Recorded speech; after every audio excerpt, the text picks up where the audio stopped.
So how do developers build the massive, complex software that pretty much powers our entire world, all without getting lost in a maze of their own code? Well, the answer lies in a really powerful way of thinking that completely revolutionized programming, object-oriented software engineering. Let's dive in and break down how it all works. The source material for this explainer kicks off with this fantastic quote, and it really sets the stage perfectly. Mastering these ideas doesn't just make you a better programmer, it gives you this whole new framework for spotting elegant design and, well, design that's not so elegant. Alright, so to really get why any of this matters, we have to start with the fundamental problem that object-oriented design was created to solve in the first place, what you could call the code complexity crisis. And this right here is the heart of the issue. See, software projects just have this natural tendency to grow and grow. New features get tacked on, people join and leave the team, and over time, even a brilliantly written app can become this tangled, incomprehensible mess, impossible to maintain even for the people who wrote it.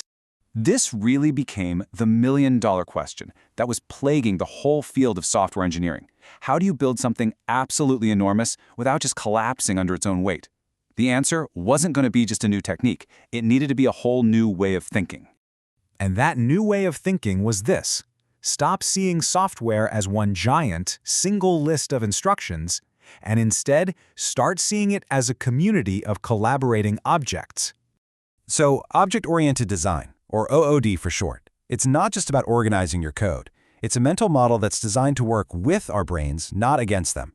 It's basically a divide-and-conquer strategy that lets us break a huge, scary system into small, manageable parts that we can actually wrap our heads around. Okay, so what is an object? Well, think of them as little agents. Each one has its own specific responsibilities. It knows certain things, we call this its data, and it can do certain things. That's its behavior.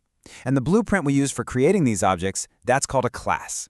So for example, you could have a car class that defines what all cars know and do, and then you can create individual car objects right from that blueprint. This whole way of thinking really rests on three powerful, interconnected concepts. They're what make this whole divide-and-conquer strategy possible.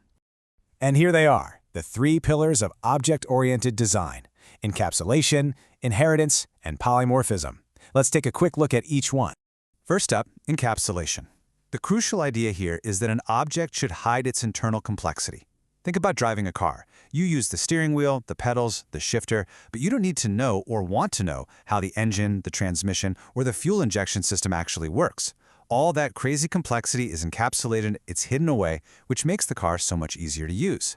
Next, we have inheritance. This lets us create new classes that are basically just specialized versions of classes that already exist. For instance, a bar graph is a specific kind of graph. It inherits all the general things that make something a graph, but then it adds its own unique features. This is amazing because it lets us reuse code and build really logical relationships between our classes. And finally, there's polymorphism. It's a fancy word that just means many forms. The best analogy is a USB port. You can plug in a mouse, a keyboard, or a flash drive, right? And the computer knows how to talk to all of them through that same standard port. That's polymorphism in action. As long as different objects share a common interface, like that USB connection, your program can treat them all the same way, which makes your software incredibly flexible. So, with those core ideas established, let's look at how this theory actually went mainstream. We're going to explore the languages, the tools, and the game-changing book that made object-oriented design the standard practice it is today. Man, the 1990s were just a massive turning point. You had this huge wave of new languages like Python and Java that were designed from the ground up with these object-oriented principles baked right in. And you could see the momentum building. We also got formal ways to document and share these designs, like the famous Design Patterns book and the Unified Modeling Language, or UML. Yeah, that Design Patterns book was a total game changer. The authors, famously known as the Gang of Four, they analyzed all these huge software projects and had a big realization. Developers everywhere were independently solving the exact same problems over and over again. So they cataloged these solutions, giving us a shared vocabulary for great design, like the singleton pattern, which just ensures you only ever have one of a certain object, like a single settings manager for your whole app. Around that same time, UML showed up as this graphical language to visualize software design. And the key thing to remember about UML, its real purpose, is communication. It was never about drawing a diagram of every single line of code. No way. The goal is to clearly communicate the important, the interesting, or the really tricky parts of a design, not just to do a brain dump of the entire system onto a page. Now, as all these OO languages evolved, they kind of split into two main philosophies. On one hand, you have statically typed languages like Java. Think of the compiler here like a really strict teacher. It checks every bit of your work for errors before the program is even allowed to run. That's great for preventing bugs in huge systems. On the other hand, you have dynamically typed languages like Python.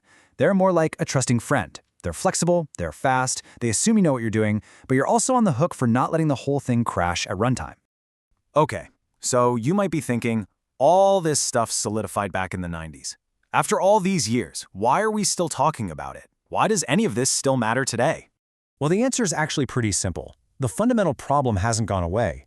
If anything, software is more complex than it's ever been, and these principles of object-oriented design are still our most powerful weapon against that complexity.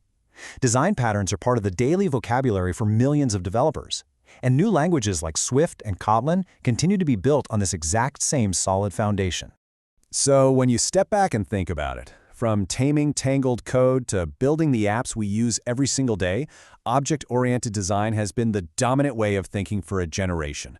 But, technology never, ever stands still. And while new ideas like functional programming are definitely gaining ground, these object-oriented principles remain the bedrock. As we look to a future of AI-assisted coding and even more complex systems, it leaves us with one final big question. What's going to be the next great idea for taming complexity?